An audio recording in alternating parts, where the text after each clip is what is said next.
Ukraine faced one of its hardest nights of the war as Russia carried out what officials described as the most intense aerial assault since the invasion began. Explosions thundered across Kyiv and several other cities as hundreds of drones and missiles rained down. For the first time, the Cabinet of Ministers building in the capital, where the Prime Minister's office is located, was directly struck. According to city authorities, 2 people were killed, including a child, while many others were injured as homes, offices, and government facilities were damaged. Ukraine's Air Force said Russia fired 728 drones and 13 missiles in the massive overnight attack, eclipsing earlier records. Reuters reported that Ukraine's defenses intercepted 718 drones, yet falling debris still hit residential areas and caused deadly consequences. President Volodymyr Zelensky said on Telegram that the barrage proved Russia had no interest in negotiations, calling it a deliberate act to prolong suffering and war.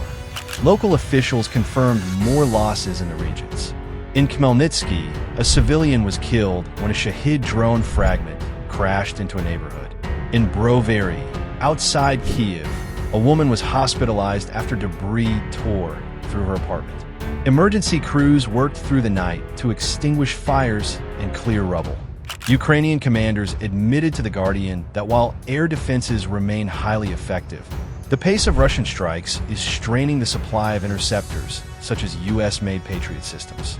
The strikes caused unease beyond Ukraine's borders.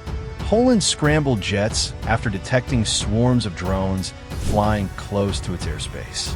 Ivan Rudnitsky, head of the Volyn Regional Administration, described the assault on Lutsk as relentless, saying the sky was filled with them.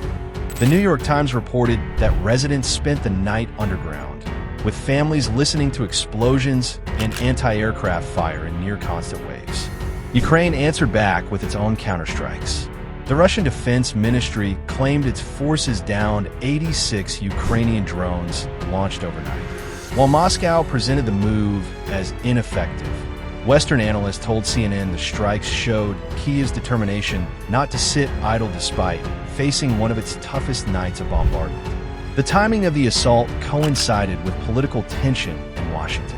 Hours before the attack, U.S. President Donald Trump criticized Vladimir Putin, saying the Russian leader offered only false promises in peace discussions.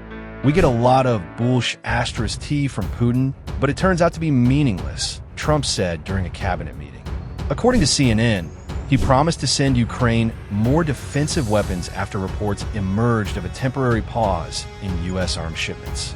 The Pentagon later confirmed that new deliveries of Patriot missiles and other systems were being prepared for Ukraine at President Trump's direction. A spokesperson said the decision was aimed at helping Kyiv protect civilians while still seeking diplomatic ways to end the fighting. Reports from Politico suggested Defense Secretary Pete Hegseth had approved a pause in weapons shipments without informing Trump, sparking tension inside the administration. Officials noted that Ukraine's calls for fresh air defense missiles have grown urgent as Russia increases the scale of its drone and missile barrages.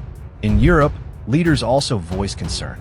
German Chancellor Friedrich Merz told lawmakers that Russia had exhausted every diplomatic option and was now openly challenging the continent's democratic system.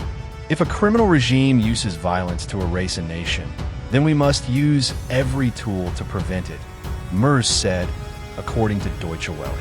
He pledged Berlin's support to Kyiv for as long as necessary. For Ukrainians on the ground, the attack left new scars. Survivors in Kyiv described fleeing to basements at midnight as waves of drones buzzed overhead. It felt like the sky itself was collapsing, one resident told the BBC. By morning, rescue workers were still clearing debris, while electricity cuts left parts of the city in darkness. Experts told Al Jazeera the operation was likely intended to wear down Ukraine's defenses rather than capture new ground. Justin Bronk of the Royal United Services Institute noted that such large-scale drone waves are meant to overwhelm defenses and deplete expensive interceptor stocks. He warned that Russia could repeat similar strikes in the weeks ahead.